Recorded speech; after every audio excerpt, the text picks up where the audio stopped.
So welcome back on this stage where we're discussing all day digital acceleration in France and in Europe, of course. Kicking off this afternoon session with a talk by Daniel BACHENHEIMER on government roles in decentralized digital identities. The floor is yours.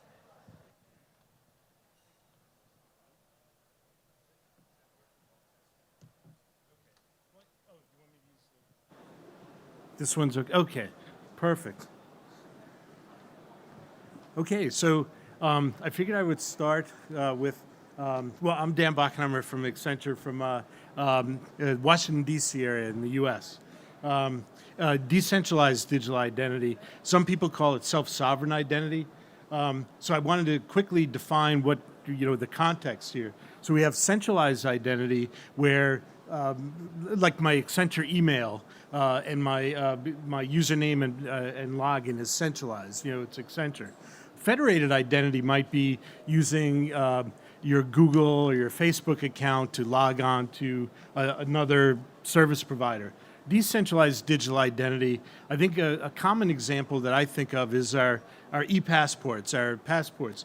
So it's issued by, typically by a government, and when I traveled here to France, I shared my passport with the French immigration. They checked against the verifiable data registry, their public key directory, to determine if it was authentic. But that was all decentralized. France did not have to contact the US, right? Now, decentralized digital identity, we will talk a bit more about where that's moving. So where it's moving is more like what self-sovereign identity talks about. The individuals in possession and control of their identity attributes. I could selectively, in the SSI model or decentralized digital identity model, I could selectively disclose portions of my identity information, whereas in a passport, you're either sharing everything or nothing.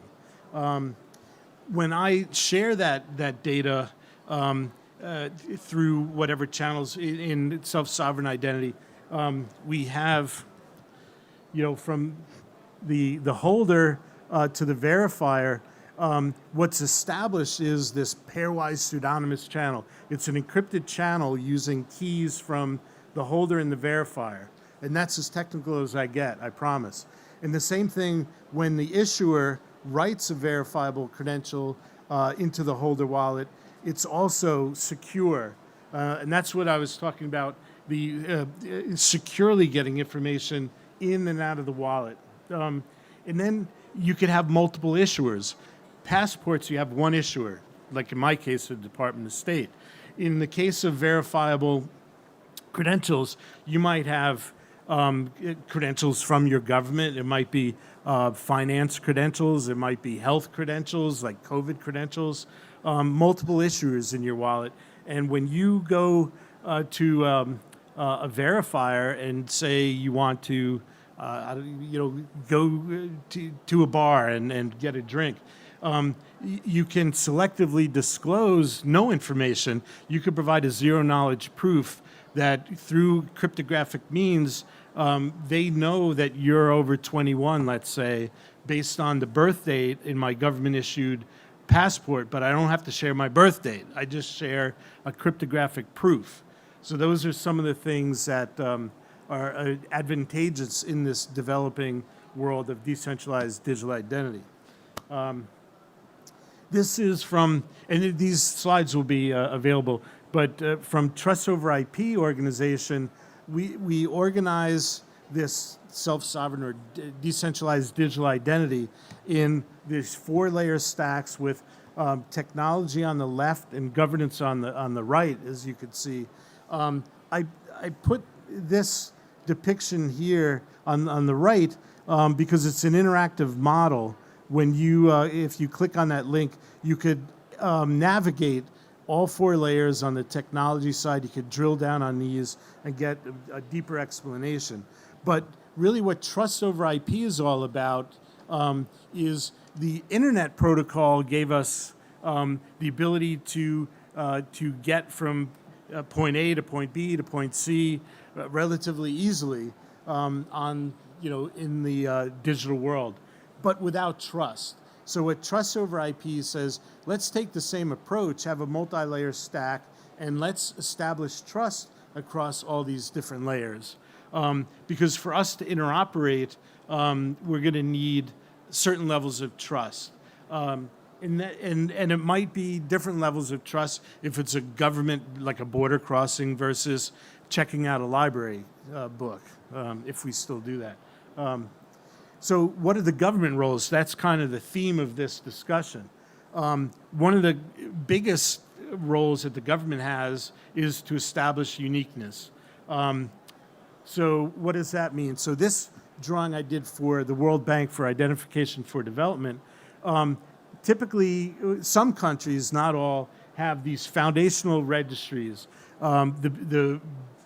Perhaps the best known example is in India, where the Unique Identification Authority of India takes face, finger, and iris of 1.3. Conference sessions will be starting again at 2 p.m. Oh, in the conference room okay. 2. And on the innovations stage, join us there. So they take face, finger, and iris to establish uniqueness among 1.3 billion residents of India, and they create, I just use the barcode as a depiction, they create an Aadhaar number, 12-digit number, and then all that these relying parties have, these functional identities, all you need is that Aadhaar number. And then you could open up a bank account or vote or do all these things. And all those, the biometrics are used for two things: to deduplicate, to establish uniqueness, or when I'm doing a financial transaction, they'll ask for my Aadhaar number and maybe a face or a fingerprint. But it all goes back to the central repository for matching. But establishing uniqueness within a population is one of the primary things that a government does.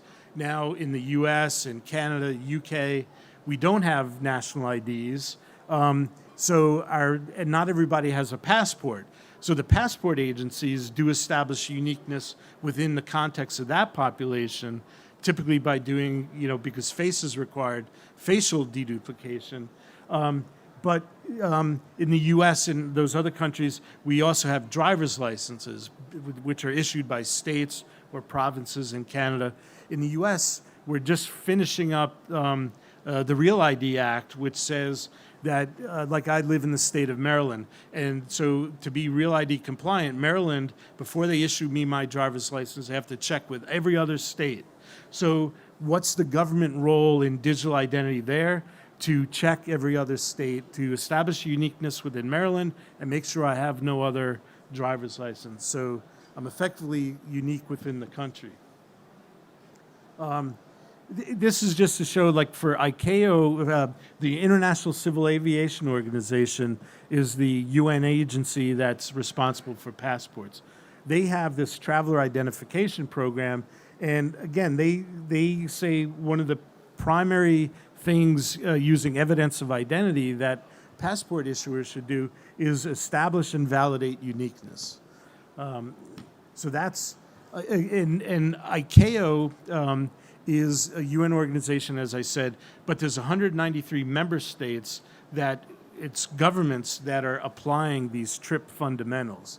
So again, what's the government role here? Establishing uniqueness. I put this here. This is the logical data structure that's in an e-passport. What's in the green box is what's required for each country.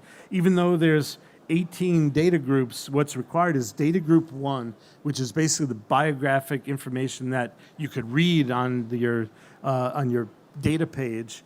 And then what's in the red circle is the biometric that's required. So I put that here because, again, this is what's the government role in digital identity. They should be acquiring a face that could be used for cross-border travel that's used to bind you to the document that you're presenting. So When ICAO came out with what they called the biometric passport in 1995, it was for that specific reason, so that I couldn't present somebody else's passport and claim to be that person. Once you add a biometric, now the country, the verifying party, has a way to authenticate your identity claim biometrically. And I put this here. This is from an EU regulation for EIDAS, talking about authentication levels. And it talks about, it's required for EIDAS EIDAS revision to be authenticated at assurance level high. And, and that means when you're doing biometrics, the applicant is identified as a claimed identity through comparison of one or more physical characteristics, biometrics, of the person with an authoritative source. So again, the government role in digital identity is to provide an authoritative source. A selfie, I would argue, is not an authoritative source. Taking a live photograph, let me go to the next slide, taking a live photograph by a trusted authority of sufficient quality for automated facial recognition is a government role. Here, Christoph Busch from Fraunhofer Institute and one of his students is showing what we're seeing in some passports like the US, UK, and Canada, where we take our own photographs and mail them in my case, Department of State, maybe manipulated or not. But what they've proven here is subject 1 and subject 2 create this morph. Both Christoph and his student could get through an e-gate. They're both, their live facial recognition takes their face, their real face, compares it against the morph face in a cryptographically verifiable passport and says, okay, go ahead, proceed. So unless the photograph is taken live by a trusted entity, we're going to have issues in that authoritative source. The EU, separate from EIDAS, passed the entry-exit system legislation a few years ago. It was supposed to go live this past March. It'll go live, the last I'm told, November 2024. So all third country nationals, like myself, coming to Schengen will have to get enrolled into EES, 4 fingerprints from the right hand, and a face. They say do not use passports for this reason. All third country nationals will get 4 fingerprints face, will get deduplicated, enrolled into the entry-exit system. It'll be there for 3 years, and every time we enter or exit Schengen, once we're enrolled in that 3-year period, they'll use either face or fingerprint or both, depending on the member state, to biometrically verify our entry and exit.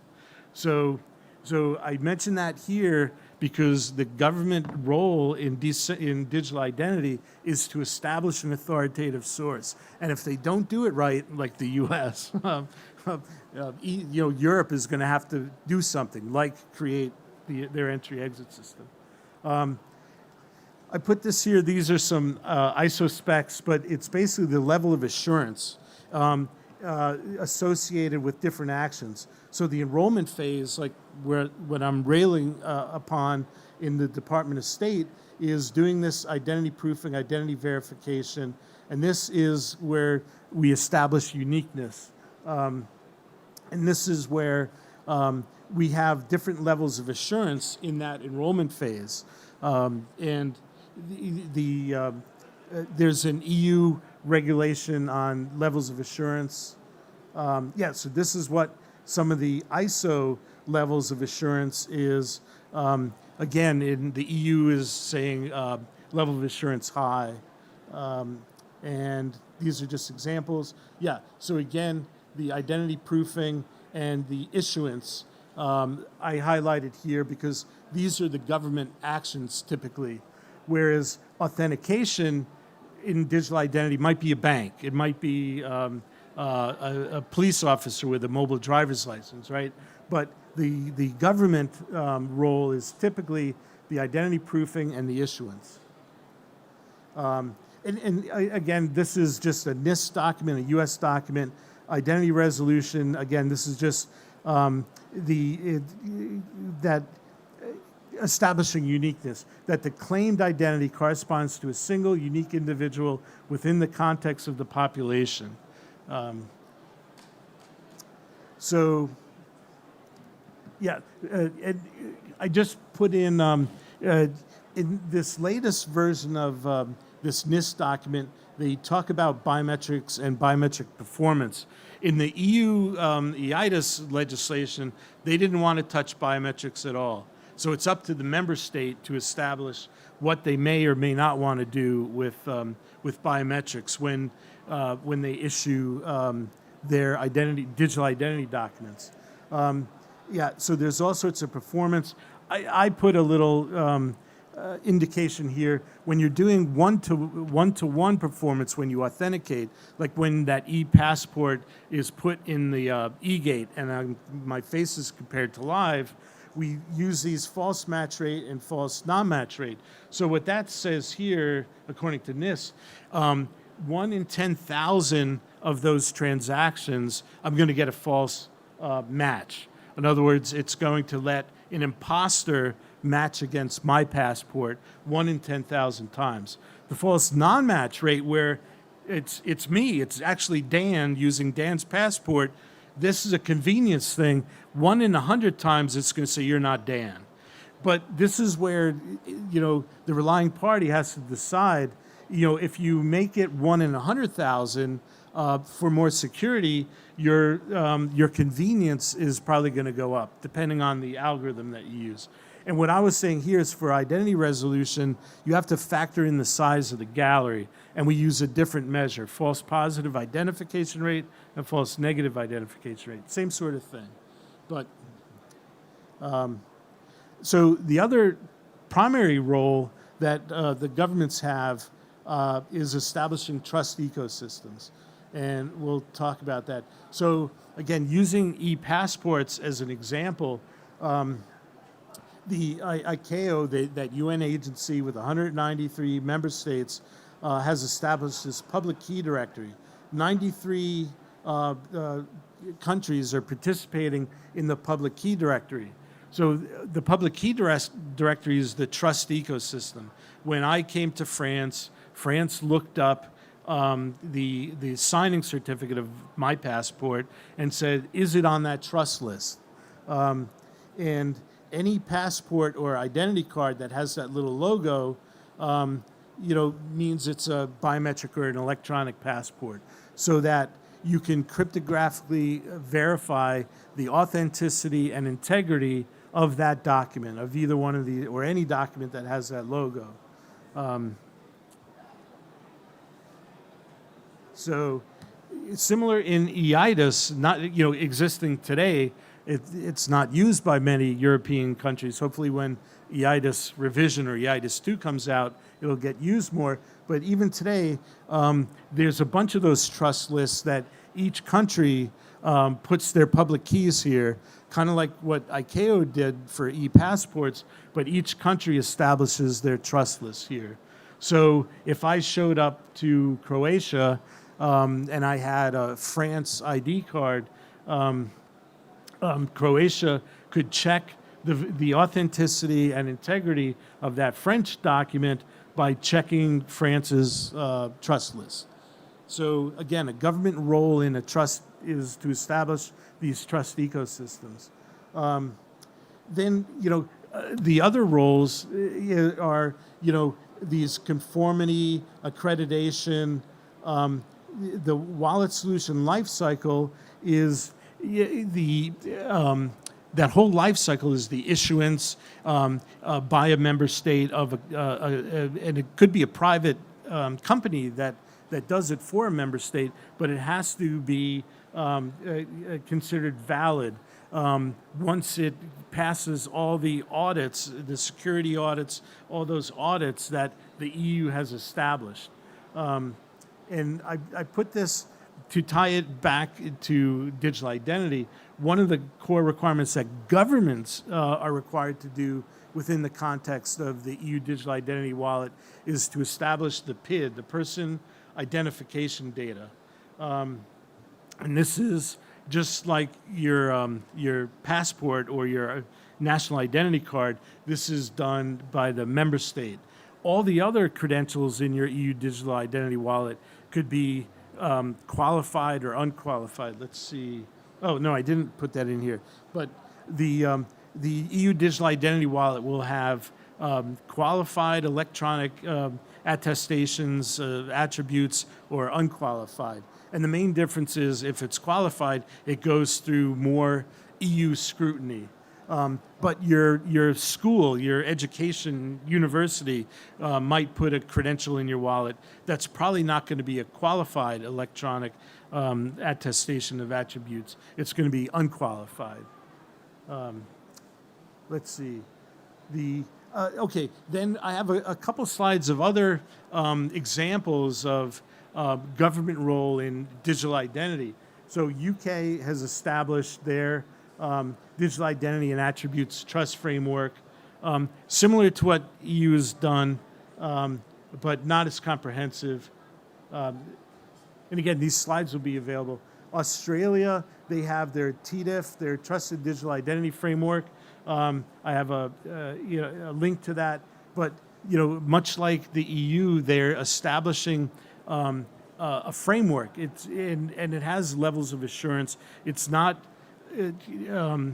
that prescriptive down to what's compliance, but they say for this level of assurance you need to do this, and this. For the next level of assurance you need to do something a little bit more stringent and down the line.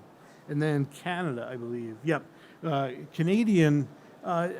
So Canada in their the Digital Identification Authentication Council of Canada, DIAC, has the Pan-Canadian Trust Framework, which again, as it says, it's a framework with levels of assurance.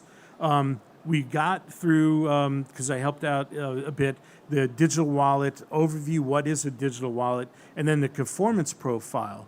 And again, you can conform to different levels of assurance. The highest level of assurance is typically government use of the wallet. And I think, and then verification services. So just quickly, so in India, I mentioned they deduplicate 1.3 billion residents, but they also have an authentication service where once you're enrolled, you can provide that finger or face and an Aadhaar number and get verified. And here you could see, this is a little bit old statistic, the 1.35, almost 1.4 billion people enrolled, and they've done 85 billion authentications. And then South Africa has a similar system where they have this online verification, mostly for banks. So if I want to open up a bank account in South Africa, I have my national ID card, and and HANIS, the Home Affairs National Identification System, provides this verification service to authenticate. So the bank is more certain that I am who I say I am. And yeah, anyhow, we talked about this. Proof of inherence, relying on an authoritative source, and yeah. Okay, sorry, I went a little long, I think. Excellent, thank you very much. Do we have any questions from the floor for Daniel? Okay. Oh yes, we have one question.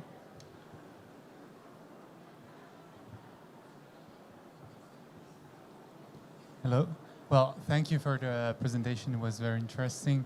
I think that you clarified the role of the government. Indeed, I think, and especially referring to the TOIP stack, maybe on the governance, especially.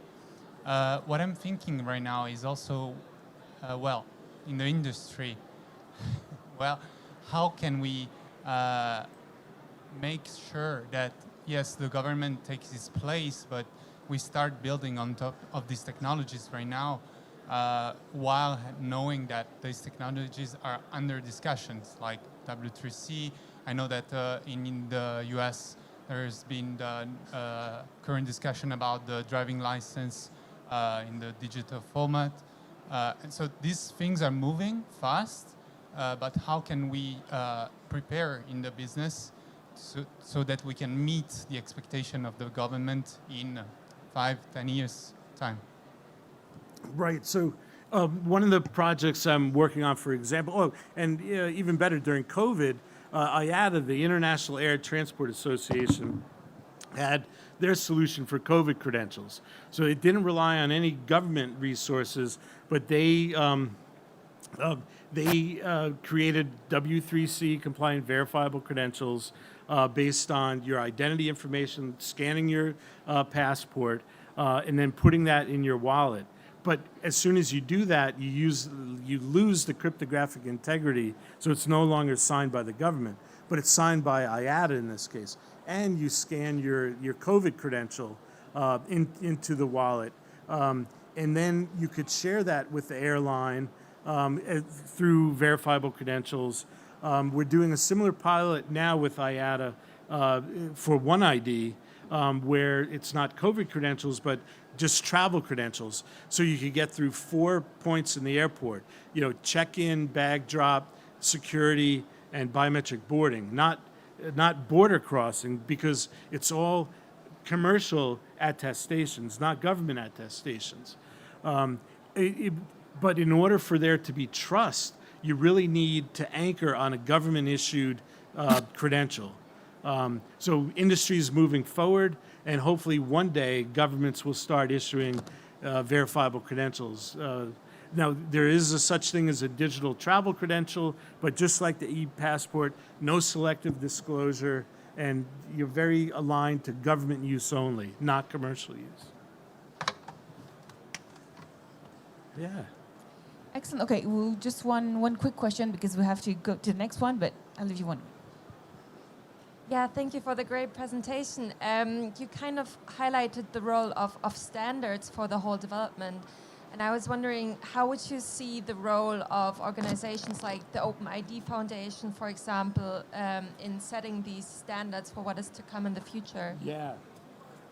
Right. So OpenID. So like for example.